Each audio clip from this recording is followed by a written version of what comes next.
Donc tu me dis Kabila yé wana andeko. Moni agitation ça pas pépérière. Agitation ça pas caméra parce que caméra atikali na confusion totale. Surtout que abimi na poisa kuna bango na kondo. Comment caméra solo na kati ya plénière. Oh non, nous allons pousser Moutamba à démissionner. Et puis nous makambo mabe. Il y a ma mafia. Problème dans une les lots là-bas parce que j'avais saisi le Sénat. Bango balingaki va saisir le Sénat. Balongo la immunité à Joseph Kabila. Quand on a touché l'immunité à Joseph Kabila, ça devient une guerre. Une Kabila tika lima papa. Balongo lié immunité, c'est-à-dire balongo lié statut à sénateur. Balongo lié statut à ex-président. Il devient maintenant rebelle. Yango et si quand va rebelle c'est pour cela que Kabila a choisi la loi par excellence appropriée pour la rebelle et ça va à Kébana. À Kébana.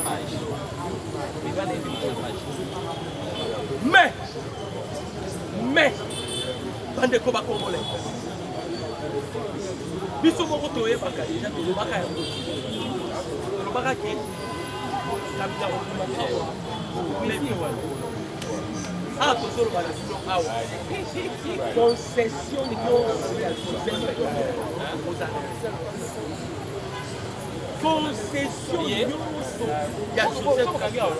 aux en dehors il y a concession sur Joseph Kabila. Bandeko, pas bien avant l'union sur ma référé à Banaka parce que le président avec les capitalistes. L'homme Bakangaki, un ancien directeur de la capitale. Bakangaki ne se soumette ce matin.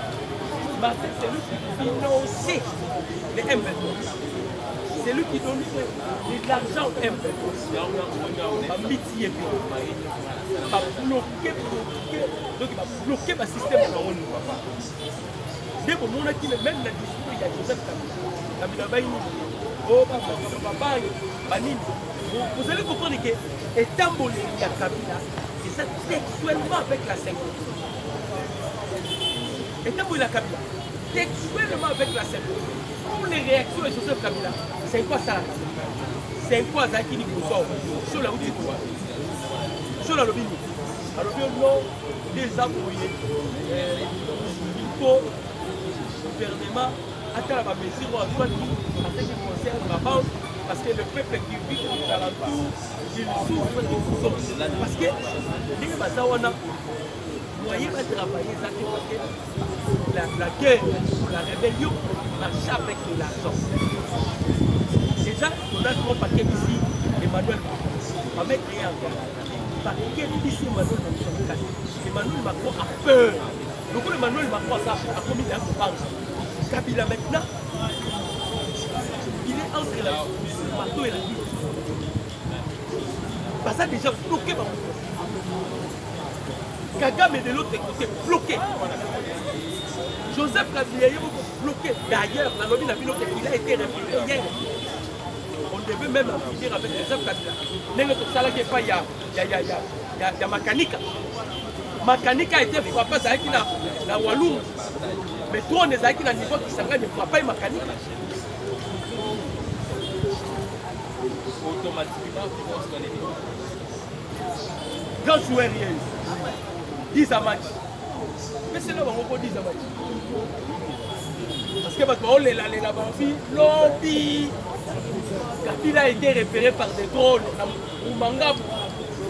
Dans une réunion avec 12 officiers. Cette fois-ci, vous avez dit cette fois-ci, vous avez dit Kabila ya Boulaki, il y a sa stratégie. Donc, à partir de quand les noms sont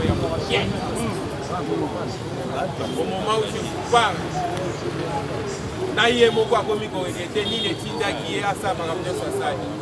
Parce que la décision est sur soi, Maya Somme, semaine de l'enfer. Ou Kaka Kabila, parce que Bazawana est belé. lobi aner abimisi liste ya batu nyonso oyo bakiti na kabila na Congo kika ya binkabu aza na kati Basia Saiba ancien DG ya Chefrem aza na kati Moïse Nyarugabu aza na kati Olivier Kamitato aza na kati Kagame lobi awa accord ya États-Unis d'Amérique ngana kobenda na bino kosala donc Kagame livré ba les Américains ba na système de jeu ya makasi yebi mambozo le gâté na militaire ozana Kinshasa mais makambozo le gamsuso zo yebate avant accord ya biso na ba Américains ya 500 milliards les Américains déjà batiti ba biloko na bango les oya déjà malembe de recevoir plusieurs stations de chasse na ba drone Kabila akozala épargné te Kagame alingi te sikoyo liwa ya Kabila ezala na mutu na ye ndo moni azobenda na dimisi epo ayebika azokufa akozala frappé Kagame ayebi deyake Kabila azokufa alingi te liwana balobake o akufi Rwanda mutu abomi ye alingi ebima ke Congo mutu ebomi ye me na minti oyo liwa ya Kabila mpe shwa ekozala te shwa eza te Kabila soki akufi shwa eza te Kabila soit couché choix parce que assassin nyonso il faut américain. Dengue batreta ka ba assassin na ba criminel. Soda effort nese soka moni M23 na Zamba ko yekele mawate. Dengue moko soda effort nese soka moni Kabila na Zamba ko zoeka lo la M23.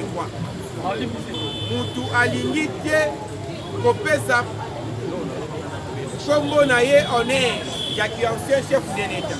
Il y a qui sénateur à vie, alors pourquoi ils sont fait ça? Kabila Kozala abattu, je te dis. Kabila a Kokufa. Mais balobi que Kabila si ayena Goma et ça pour pas congoliser que Paul Kagame a dit faut pas blanchir. Bosongisa makabona mabora makongolais. Kasi tamu na lobaka nyamalia kamadeso azalaka na kacha madeso. Balati sakalika kukupete suka ifasa la tuwa bimsa mukila na ye Kabila ye wana bashanja kaye na kombo Kabani basali ye na oyo babengaka esthétique ya figi balongola zolo ya mulai bati yango ya blanc po akoma kaka kokongole mais vi aza Rwandais yango oyo ebimi to ebimi te oyo tolobaka komba ya suka un jour ekokundama bakongolais na baétranger yango oyo komba ngo yango eza na bakongolais mosusu babatamaki eza na baétranger mosusu babatamaki bachangeaki na bakombo un jour bakobima yango oyo bawili ngoma bazwa nkombo ya bangoma Kabila azwa kombo ya bakabane baza ebele awa bafacilité biso sikoyo tâche yango baloba Fati na minute azobeta penalty potovi ata fois pa bébé kokota donc bakokangama en groupe en détail arrestation en groupe en détail tokoyokela mutu mawa te tant tolobaka babokolaka nkosi te yango oyo mais est-ce qu'on fait cas position avec po yepe falaki région de Kabila yo kama makambo ezoleka na minute oyo eza ndenge nini nalobaki Kagame azalaki déjà na système déjà azalaki na baoyo ya ye mosusu bandai kotravaille mpo na ye mais baza mosusu na kati ya union sacré bamosusu babimi bafaux opposant lelo nde ekokonfirme makambo tolobaka ke Fati azalaka na opposition te Fati azalaka na opposition te moto abimi na 75%, c'est 74%. L'ozwa 100% moins 73. Et tire la combien? L'opposition c'est la raté. Donc on y va koki pété dans Nigeria, ya opposition, ya mais ya démocratique. Ba koki opposition démocratique, te ba ke Nigeria mukuse ya rébellion. Oh Nigeria ngo ba poli ya rébellion comme ni bango mulai. Fati na minute azaka na majimel azota itala baozo Kabila kozaka kota kolala partout akozala site Kagame daza bongo azoseka lobi tala ba oyo na biki nasimbisi bino tous po soigner image na ngai po yazolinga alobake bitumba wana eza bitumba ya bango na bakongole mais azokosalaka kabila zango basakanake tolobaki eloko eleki tika eza te kabila bapesi ye conseil epai ya baprésident tika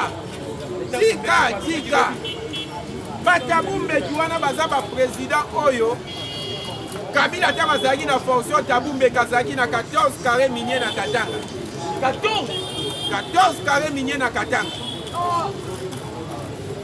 kabila azwaka kongo lokola depo oza na posa eloko eyaka zwa me yo koprotege kutu te libondeli na yo bondelaka na wumelaka moprésident na kongo ko bato nyonso abanda kolesa nde siko ake kokima epa na bango nangi nazonga bolobi ni bosuteni ngai akor na biso korepete nde tobanda kosala nzomoni bato abumbeki bancien président ya nigeria oyo obasanjo azalaki na 12 carré minier na katanga fati akoti na pouvoir bacarré minier oyo fati akanga wana ezonga na koti ya gouvernement nzoka tokangaka bacarré minier ya obasanjo tokangaka ya tabumbeki tokangaka na enanga bango tu bacarré minier wana tokangaka nzela moko boyebaka te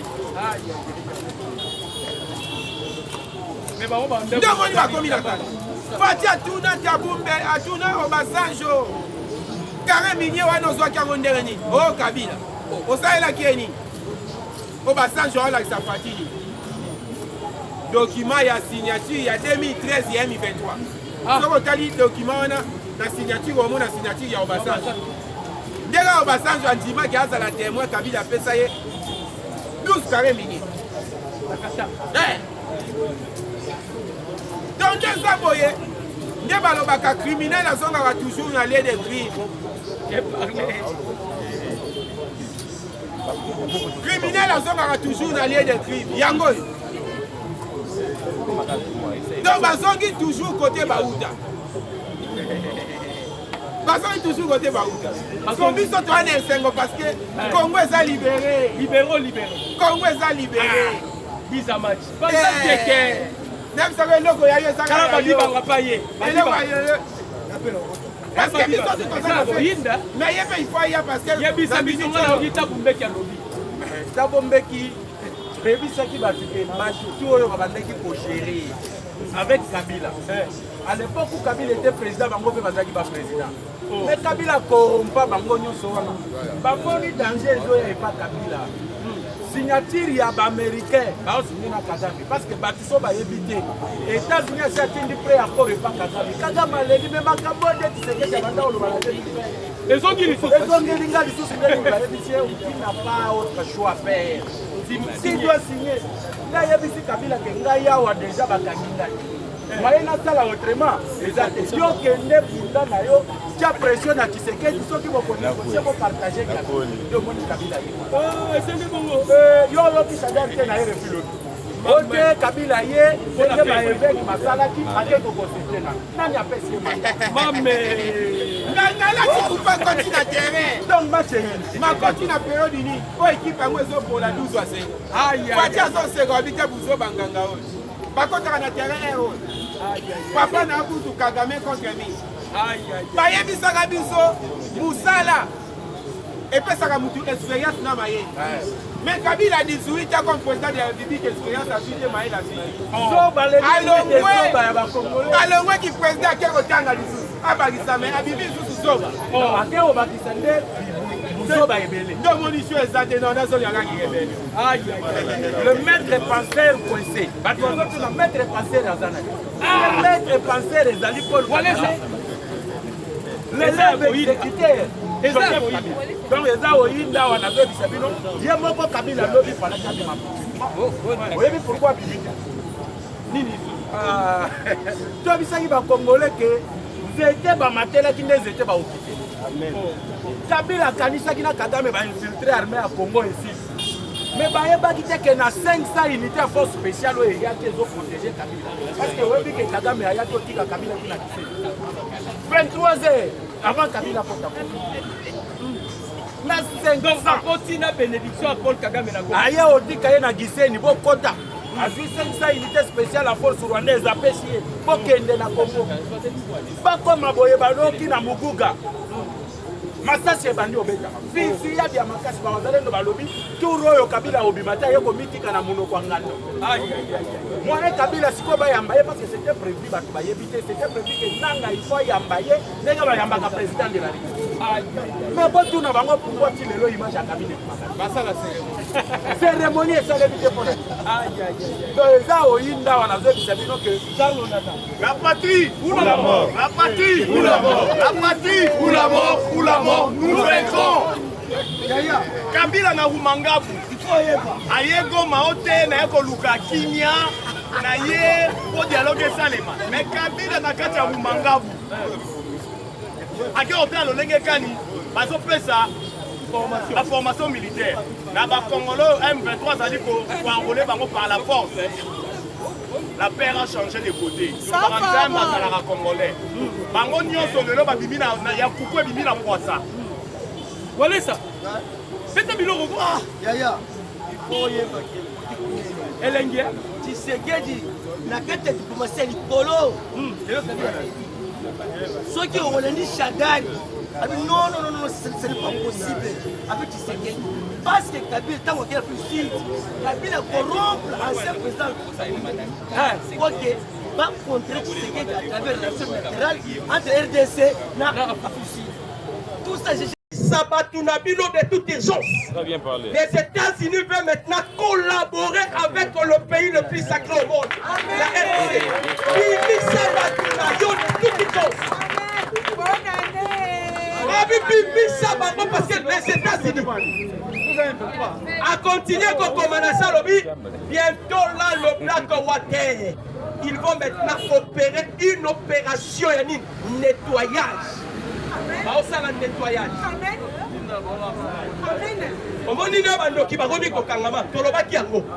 Le président Félix Alobaki,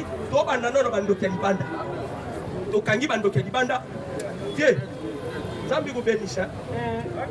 Tu as tiré on dit ma caméra était jamais. Sorcier! Et ils s'oublient, Bandeko. Vous savez que Apocalypse parle de 4 êtres vivants. Mon cousin de Longia Moutou, mon cousin de Longia Aigle, mon cousin de Longia Faux, mon cousin de Longia Lyon. Ce sont les 4 esprits qui contrôlent la République démocratique du Congo. Tous ces 4 esprits, parce que nous sommes les seuls pays où on a mis d'autres ont utilisé tête au thème. Les pays nous sommes là, ils sont français, ils sont l'accès égoïsme. Les Américains, ils sont aigle. Aigle, ils ont puissance et vision. On utilisait l'aigle dans leur emblème parce que le plus grand secret de l'aigle, c'est l'immortalité. Aigle a coup raté. Aigle a coup raté. Aigle sera l'ennemi à se régénérer. À Boukibek, à Longoli, à Papouna, à Kepan, à Likolango. Alors les Américains utilisaient les aigles, l'emblème sous forme à cause de l'éternel. Quand le président Félix est allé dans la tombe de Abraham Lincoln, on a récupéré la force de l'aigle. Maintenant nous avons Lyon et nous avons le totem de l'aigle. Voilà pourquoi nous bouleversons le monde. J'ai dit et je promets.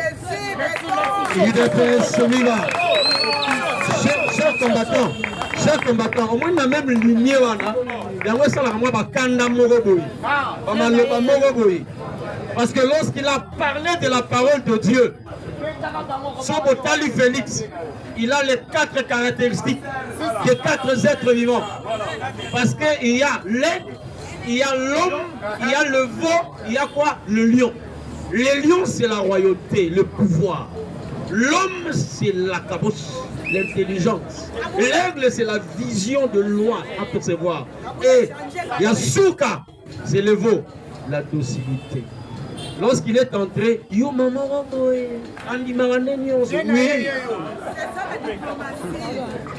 Oui, mais Lélo, à sa grand Yankee, il dépêche vivant. Je te salue, les garants de la nation. Je salue la première dame Et je salue la conseillère du chef, Johanna. Sauf Kabouya. Mais oui, bien parlé. Sauf Kabouya, sauf Kamel. Sauf eux tous. Je salue mon président Kassa. Je salue mon frère Olivier Kunga. Je salue mon papa et tous les combattants de presse. Bonjour à tous. Je me suis habitué à Batubat et à Xaranga. J'aime ça. Et quand vous me taxez, c'est aussi ça votre imbécilité. Lorsque vous me dites que Nana Finga Rabat, Finga Bino Tina Ti. Pourquoi la Finga Bino? Parce que Jésus-Christ aussi avait un Syrien avec un renard. Là, on a comme on a voyou. Chers combattants, lorsqu'on a des maniaques dans notre pays, il ne faut pas gober tout. Nous avons au pays des maniaques. Des maniaques qui ne sont pas des Congolais purs. Parce qu'on troubler politique la bise est moka. Et tous sont des incirconcis et des étrangers. Qui vous dit que Kabouya est Congolais? Bon, Yolingo Sona Maman Moussa. Est-ce qu'il faut ça débauchage? Yolingo Sona présent quand ça faut-il avoir ton anzélance? Yolingo Sona Olivier, François Pablo, Momo, il est très idiot. Il est combattant UDPS. Non. Comprenez?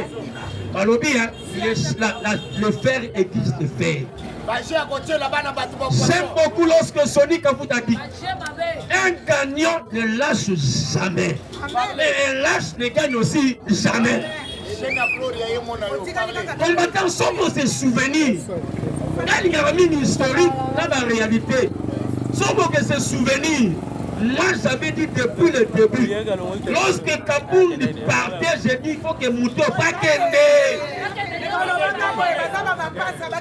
Combattant, tu vas nous connaître, tu vas nous détester. Tu vas ensemble sa mémoire, il y a Dieu Etienne. Mais moi, on ne jamais. Ça va humilier, jamais. On dit que ça va humilier, parce que ça va humilier, on a eu. Il y a un autre qui dit j'ai aimé, il y a un présent, c'est là, il y a matin de Bénéma Lobina, puis le numéro 9. Au présent José,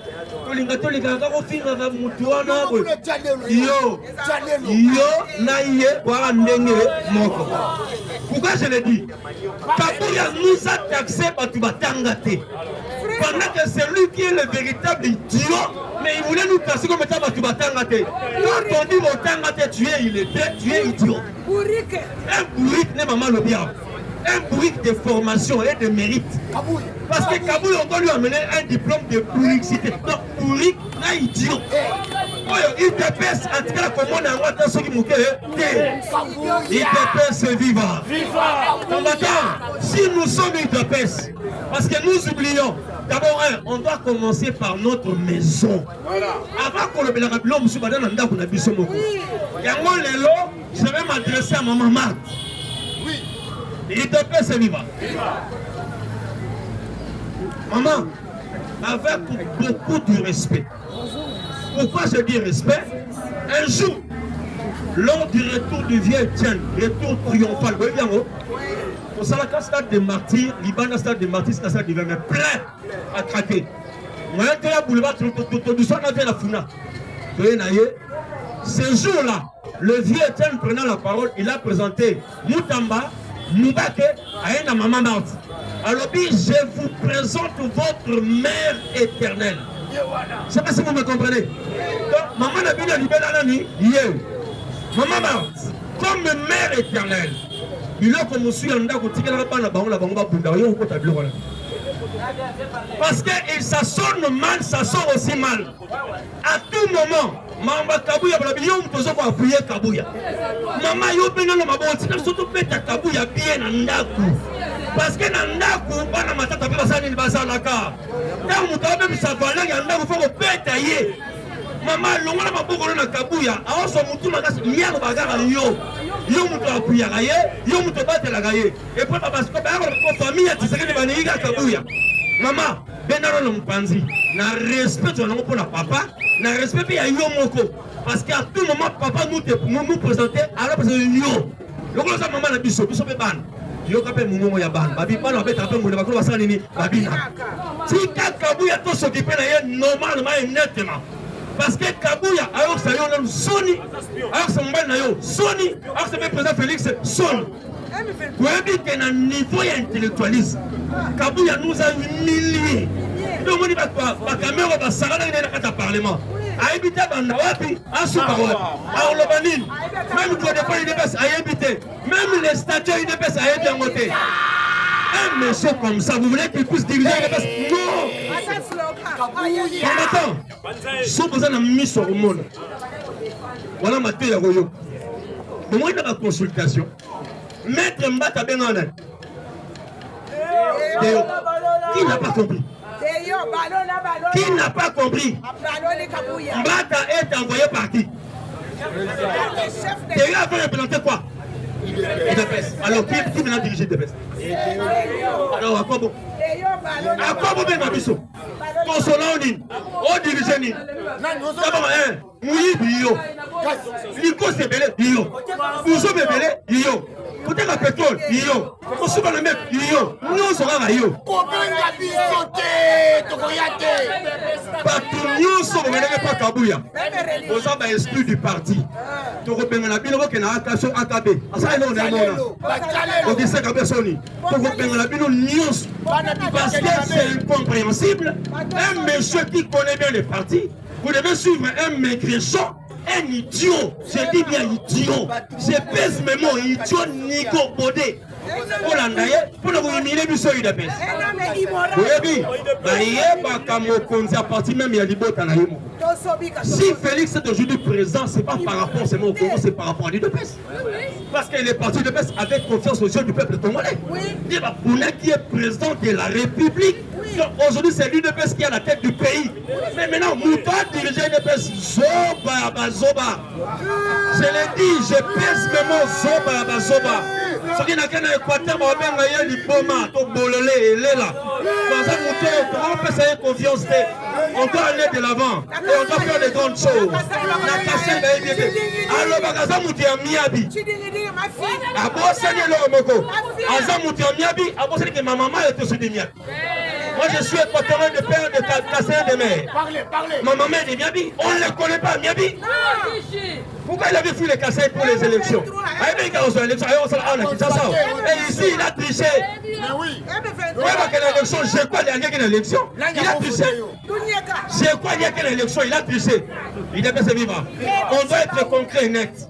Et on a le dit, je résume. Maman Marthe, maman Nabiso, Mère éternelle, laisse-nous le parti. Si qu'elle a Bisso, tout ça, aujourd'hui, il y a des gens capables pour diriger les personnes. Oui. Comment était des hommes dans un intérim?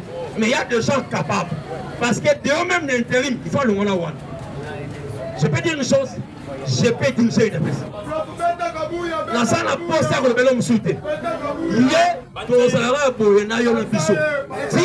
ont Tina élection, l'élection c'est une deux fois. Il y a Yémon à madame. Pour moi, il y a Yémon à fauteuil. Et ça passe, il est passé vivant. Je vais évoluer. Hier, je vous ai parlé de ma famille. Un oncle de l'église catholique. Voulant me dire que Fefati a trahi le pays. Il y a un homme qui a dit non pour l'anga. Après qu'on bête à Vital Kamer, on bête à Sunay. Après Vital Kamer, yo, na rosala encore na kauka, na terrain wana kauka wana. Na kopete au sérieux na quartier na wana. Pourquoi? Vous savez des choses au Congo. On doit se dire de vérité. Na Congo à l'époque de Mobutu, tu peux pas parler de Mobutu même à la maison. Même à la maison. Moi, si on tient la mobile, si tu parles de mal de Mobutu, on va t'accuser. Parce que le bureau n'est pas confondé. Moi, je confonds le bureau quartier. Mais aujourd'hui, on commence à exagérer un peu. On doit faire ma fatia. Je peux entendre non.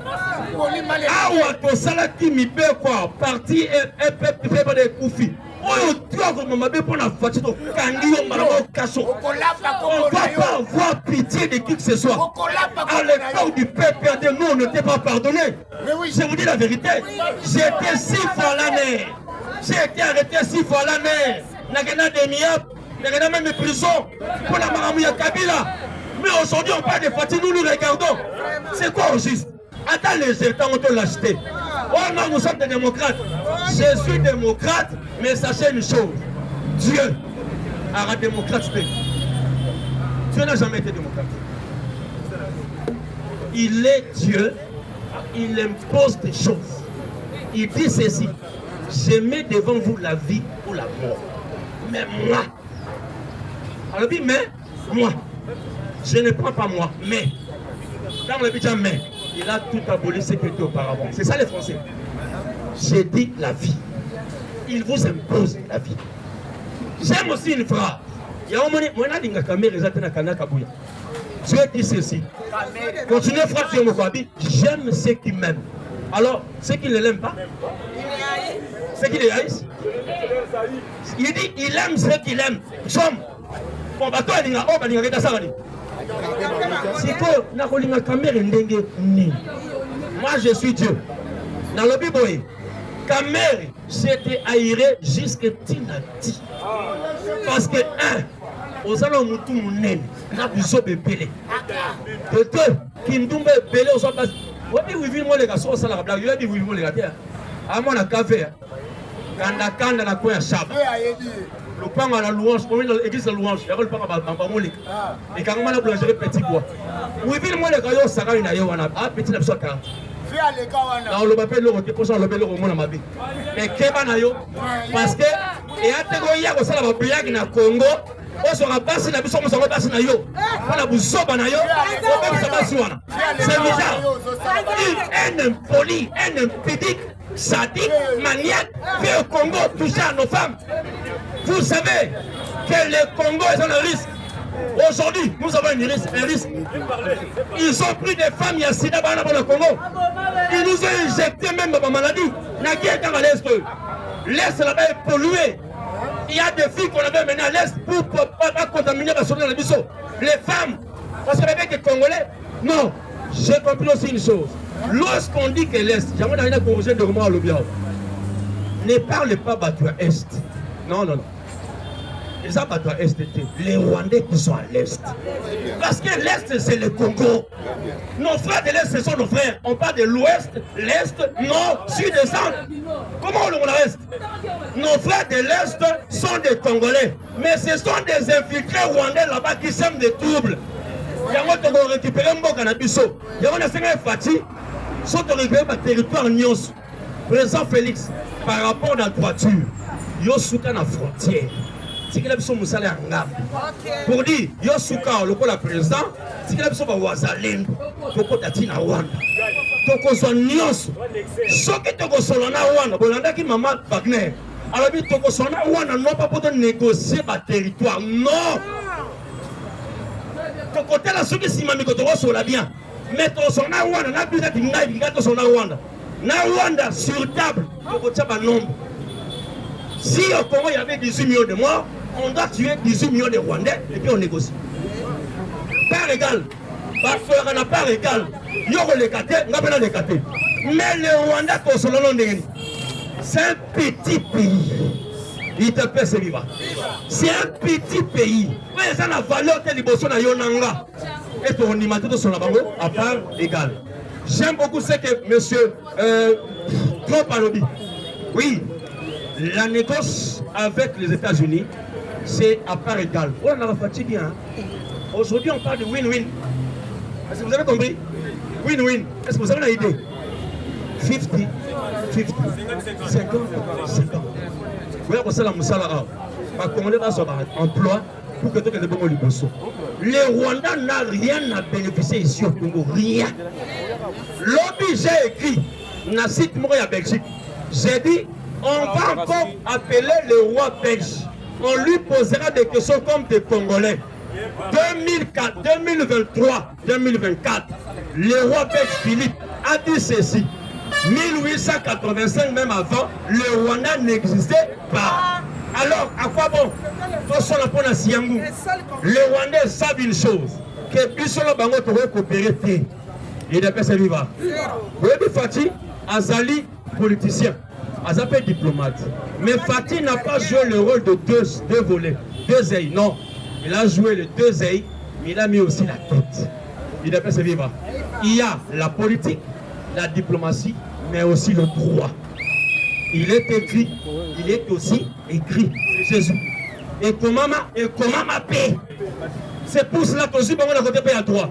Tout ce qui a été écrit doit être mis en application. Oui, comment au côté de territoire, nous on va récupérer nos choses. Les Rwandais n'ont rien à sous-sol la Rwanda. Ça a la chance pour voyager. Il a passé. Moi avec papa on a fait, on a voyagé dans ma voyage au pays. Je connais bien la partie est. Parce que j'ai dit aussi ma grand-mère est de Mwenga. Quand on dit Mwenga, c'est l'est là-bas. Territoire à Mwenga. Ma Kambolobi présent. Parce que Olivier Dokota. L'Ikambouya Sida. Pour ça, on a tellement attention. J'aimerais qu'il puisse avoir un dépistage à l'est. Qu'on puisse traiter nos frères et sœurs là-bas. Parce que le sida a été transmis dans le corps. Vous dit que les blancs aussi un style. Si on va attaquer, ça va épidémie. Par contre, ça va avoir épidémie, pandémie. Après, on a un vaccin. Il n'y a pas de vaccin pandémie, épidémie. C'est leur truc. Ils veulent l'argent. Donc, ça sera bleu. On a filmé il y a Ben Laden. Avant qu'on puisse l'atteindre, on a taxé l'euro pour Baya Kofi. Je vais m'atteler ici pour la sécurité. Hier, il y avait un scandale. Combattant. Je pose la question, où est le ministre de l'Intérieur? Où est le gouverneur de la ville? Où est le commandant de la ville? Où est le commandant de district? Nalemba, une opération de 30 minutes pour la Roïba dans 30 minutes. 30. Va neutraliser Nalemba, 30 minutes pour la Roïba. Mais où était la police? Papa, pour ça la lecture, hein? 30 minutes. Aux États-Unis, dans Texas, il y avait coupé il y a courant 5 minutes. Et après 5 minutes, il y a la boutique, il y a le retour. Jusqu'à 30 minutes. Une demi-heure. C'est que Dieu a fait au ciel pour chercher qui pouvait envoyer. Mais aujourd'hui au Congo, on le fait. Jacquemaine, c'est à toi de nous dire, commandant de la ville, gouverneur de la ville, Osani. Commandant de la ville, Osani, commandant de Osani. Kokutana. Chikumbushi. Caméra, c'est là maintenant, c'est là.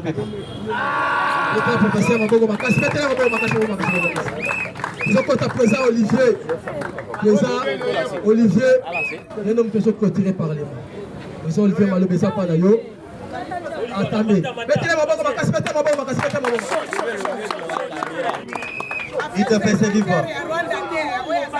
En ce moment, le ministre, il y a jeunesse à Sawati. Dieu merci à Sawati.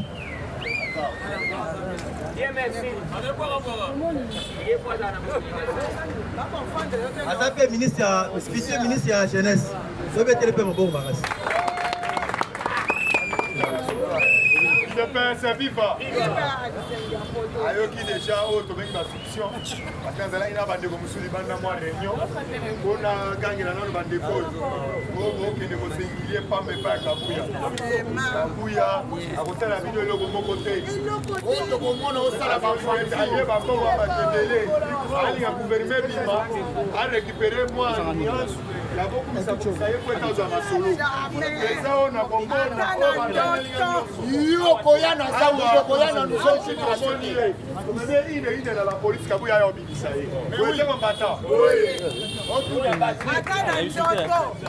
Chers combattants, bonjour à tous. Bonjour Ezaya Kolemba. Chers combattants, bonjour à tous. Combattant Mambo Masso. Je pense que Bokoyeba pourquoi M. Vital Kamerhe a signé un nouveau gouvernement de la cohésion nationale APC ministère des Affaires étrangères.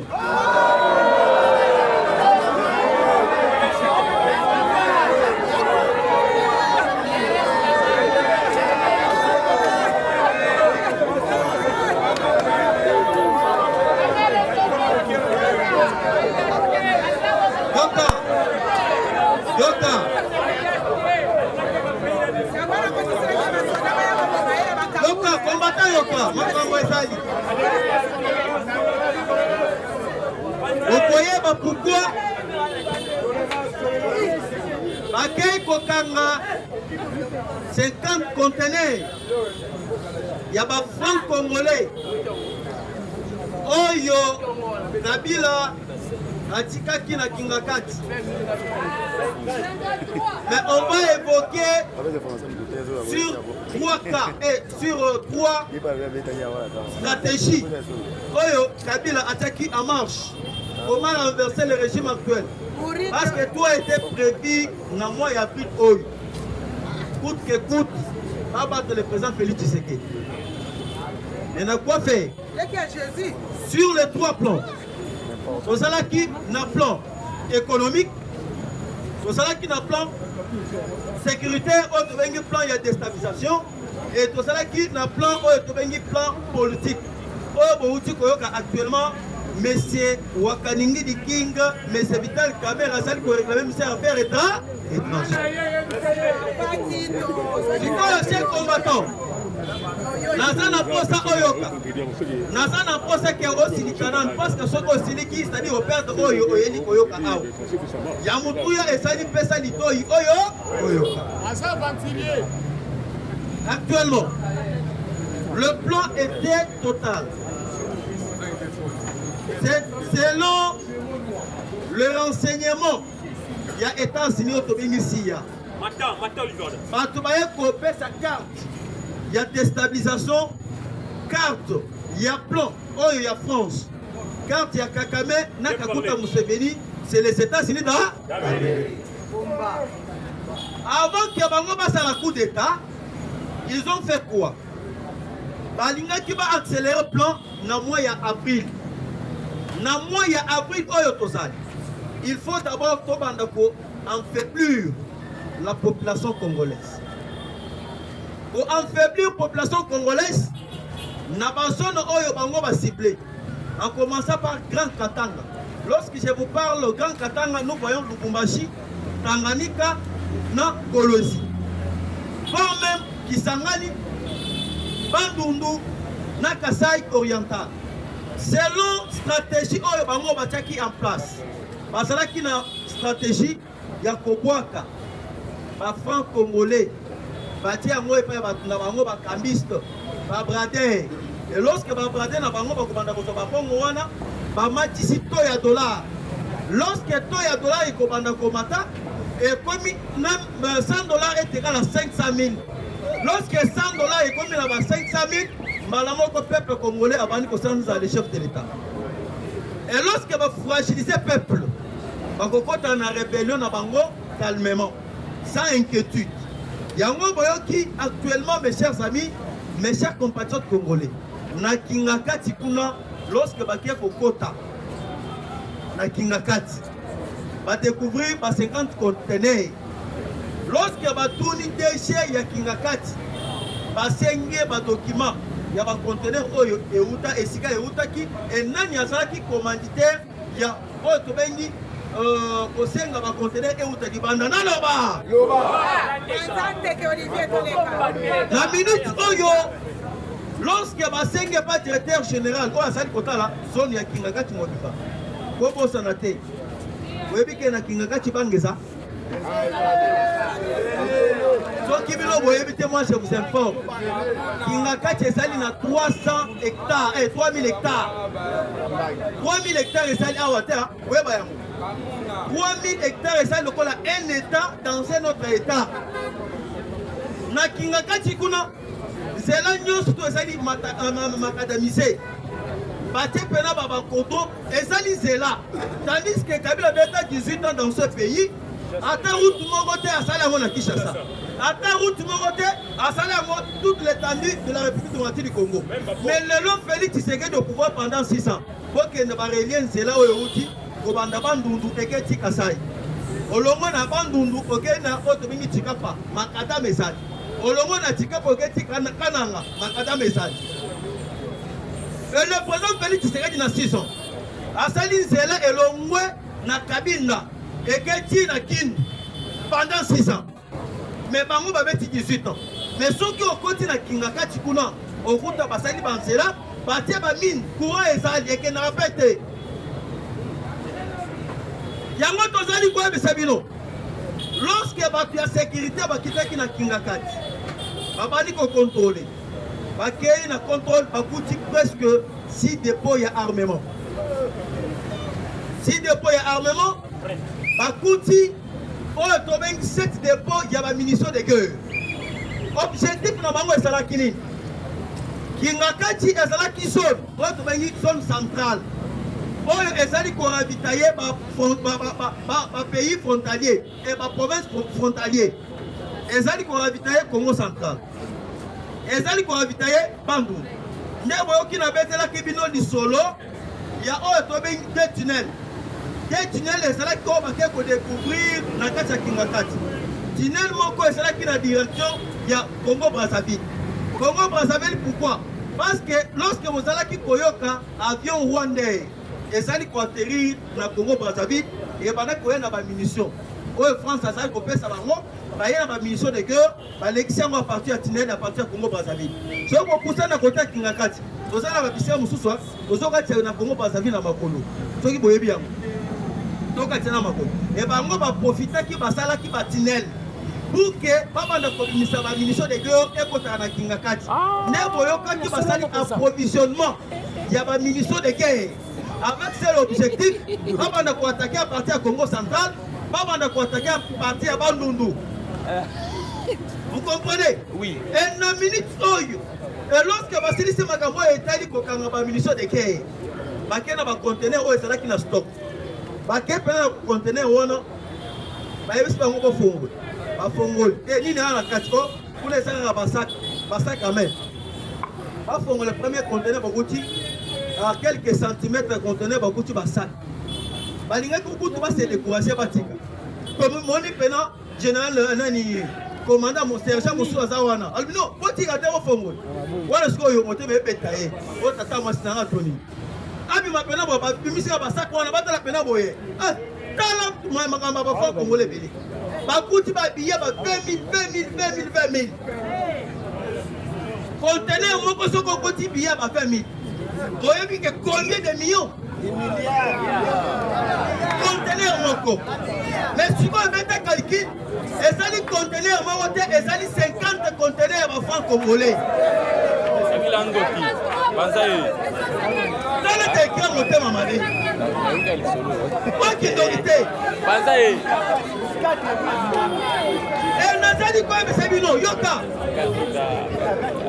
Lorsque Baye Kotou na bango nani azali mukolo conteneur balobi muto oyo akomandaki ba conteneur wana ezali patron na bango oh patron nani oh mama Olive Leme c'est-à-dire ba komandaki ba conteneur otaki na Chine mususu otaki na Gabon. Objectif na bango basali kosala ni ndenge ndeko na ngabe akauti kokama qui devait se vivre. Objectif na bango c'est kini Chine basali ko multiplier ba billet ba 20 000 na ba 10 000. Comment imposer le président Tshisekedi toujours criser matin et pas profiter pas pour essayer le président Tshisekedi na ba rébellion. Et na minute oy comme les États-Unis a approché le président Félix Yende a dévoilé ba plan nyonso oyo yango boyoki Jole Utebi bakei na Qatar lobi. Est-ce que vous êtes au courant? Basa bandoki il devait se vivre na moni bosa ya kolala basa bando na tolobi boy Kakame asali M23 Kabila M23 isa bongo te na bango nyonso il devait se vivre Kagame omoni bosa na ngate bosa olema Kagame M23 Matisa combattant Kagame M23 Kabila M23 Kabou M23 Amango M23 Chole Amango M23 Chole M23 Kamere M23 Kabouya M23 on ira continuer na mukilo bosala il ne peut pas vivre. Si vous yoka, 5 ans et l'SRC, bagay na Qatar. Comment est baké tout ça na bando? Tshisekedi a sali musala pendant 6 ans. Et puis tout m'a commis na souka pour que ici là. Et bango bagay na Qatar bagay ko sala li yoka li solo. lorsque bakia bakutana mise affaires étrangères Qatarion bayebisie solution ezaka kamoko babimisela mukanda na bango ya crise ya pacte pour les social pour les social balobi tala mukanda na biso yango oyo tosali mukanda na biso esili wana so la telemo wana nzambala na ye wana kindoki wana alobi tozalaki na pays ya sous région ya Grand Lac tozalaki na Uganda na Kenya na Rwanda toconsulte pe aussi messieurs bango nyonso bandimi na plan de crise oyo tobima na crise oyo mukanda na biso yango oyo objectif bengisa Tshisekedi bengisa Kabila bengisa nanga bafanda crise ekosila na parti ya Congo otala susi na bango fati bafanda na Kabila na Katumbi na bananga basolo comme bayaki na likopa ya koteka Congo bamone pene mise affaires étrangères Qatarien télé balobi moi je n'ai rien à faire sur cette affaire. Ni Qatar n'a rien à faire sur cette affaire. Les concernés, c'est les États-Unis d'Amérique. Il doit pas se vivre. Yango moni baya ya balali.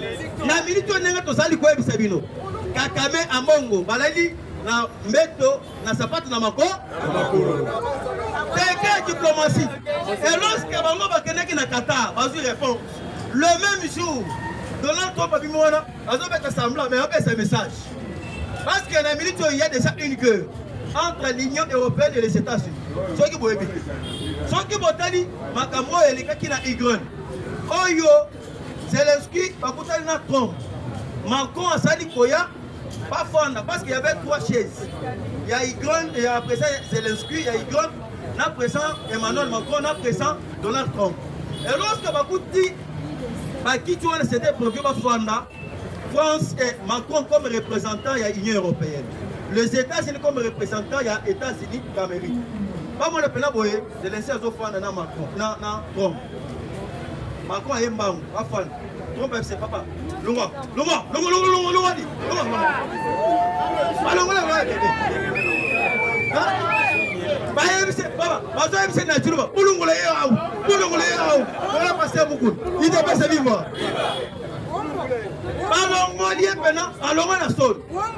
Na minute oyo intérêt nyon surtout ya Union européenne ezala na kati Asie ezala na Europe ezala na kati Afrique nyon surtout Donald Trump a s'imposer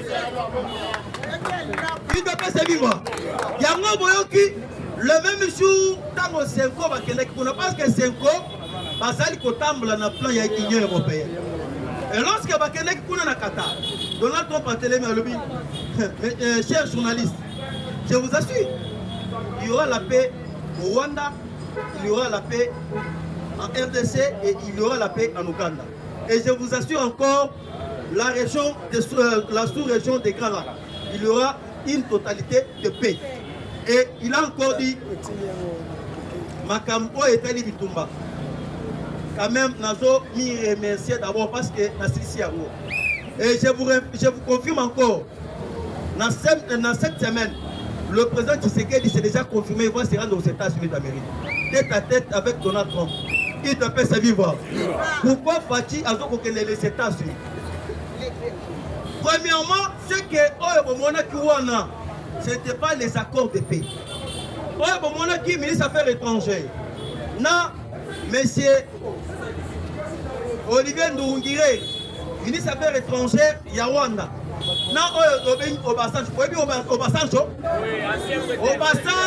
a aux États-Unis. Les États-Unis ont maman na malé na politique. Obasanjo a parmi Mouto a témoin oculaire. Dans l'accord il y a 2013. Mais les États-Unis ont récupéré Obasanjo. Pourquoi? Obasanjo a pris témoin, on avait déjà signé avec les M23. Qu'est-ce que les M23 veulent encore réclamer aujourd'hui? Yango Boyoki, actuellement, ce qu'on a eu à faire avec Mme Thérèse Kaïkwama, et ça qui a accord de principe. Nous avons la différence entre l'accord de paix et l'accord de principe.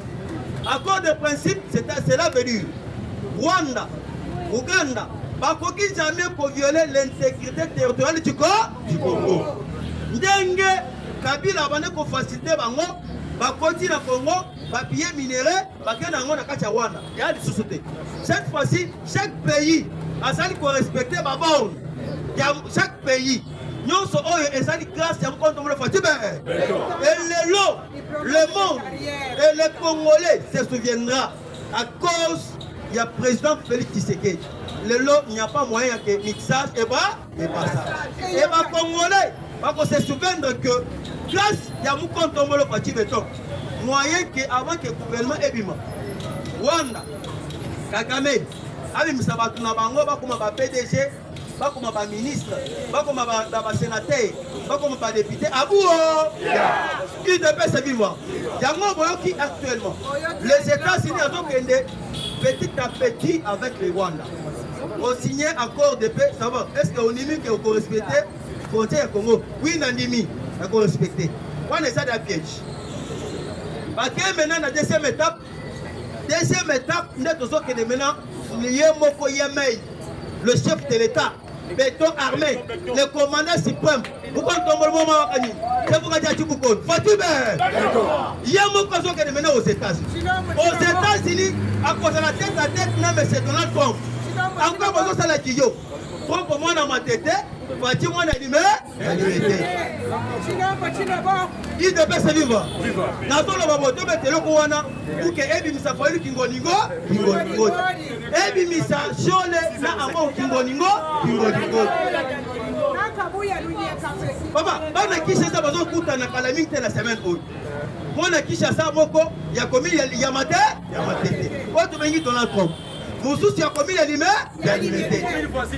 Pour ça la moi sécurité. On m'a dit na minute oy. Batu basimbi clé ya 3e guerre mondiale. Et ça dit Félix Tshisekedi Tshilombo na Donald Trump.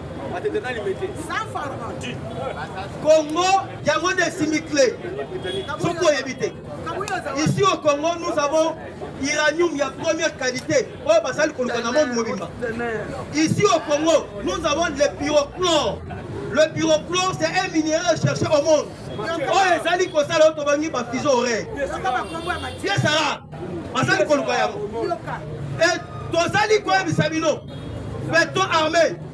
Il n'est pas n'importe qui. Quand on a makambolé qui n'a pas. Batali pena ba presa mususi kuna musika pena Tshisekedi devant na premier rang. Fati a telemi, tombe a telemi kuna. Mako zo betemi sikaboy. Oli kamoni no. Fati siko zo vi mazota na bango. Baba na mike wewe lokote. Il devait se vivre. Fati a pris na premier rang. Ça doit vous interpeller quelque chose. Lorsque le président Tshisekedi a dit rang, il y a un président américain. Et ça a été considéré comme le roi. A été considéré comme le premier président. Oh, il y a une puissance, il y a Afrique mobile au Bimba.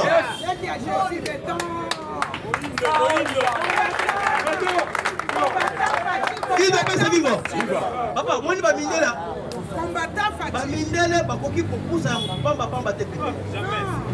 Et je vous rassure, la toute première fois l'Ikamouya Congo, Bakatia en Afrique, mais l'Ikamouya Congo, Bakatia n'est pas une grande puissance des États-Unis.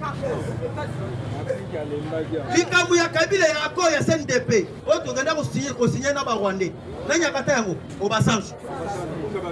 Bakatango peut pas avoir un bataille, Bakatango peut na Kenya.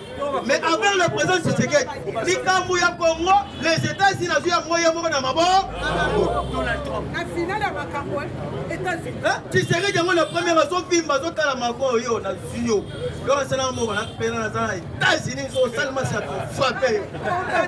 Fatia Yang, quoi? Comment ça, la masse, c'est qui? Fatia Yang.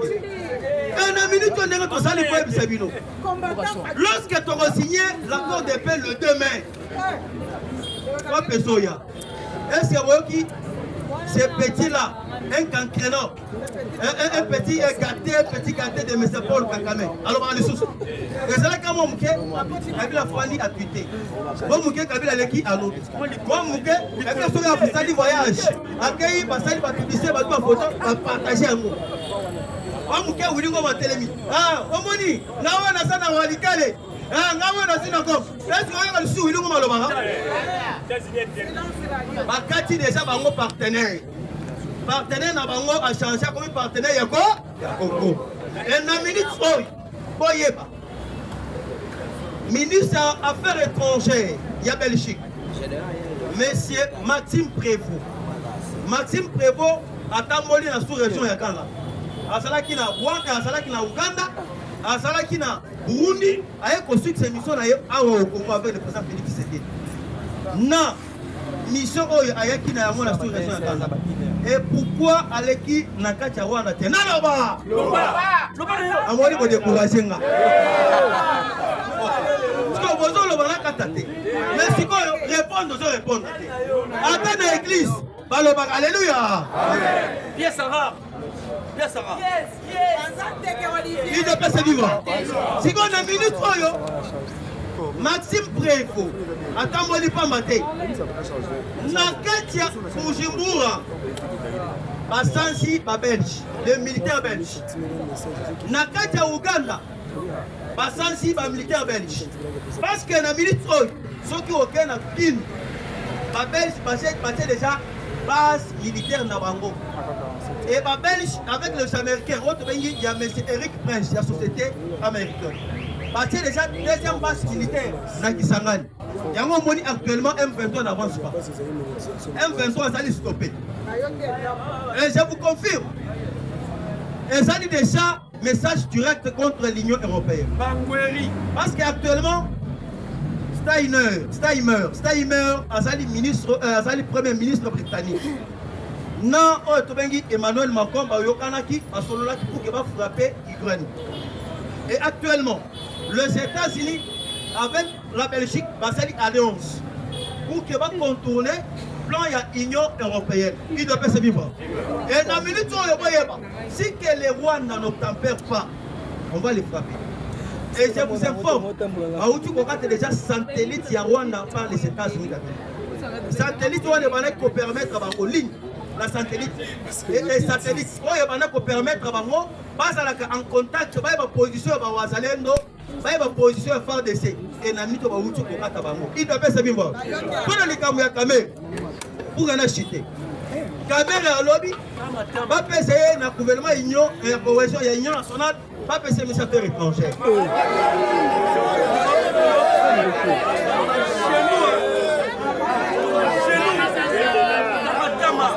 il doit se vivre nayebi ke aza na posa ke Kaikwamba alongwa parce que Kaikwamba ayebi baplan ebele oyo adéjoué sur le plan international maintenant quoi fait bazo kolinga maintenant ba gérer ministère des affaires étrangères ba compliquer d'abord diplomatie à président Tshisekedi c'est ça maintenant l'objectif il doit se vivre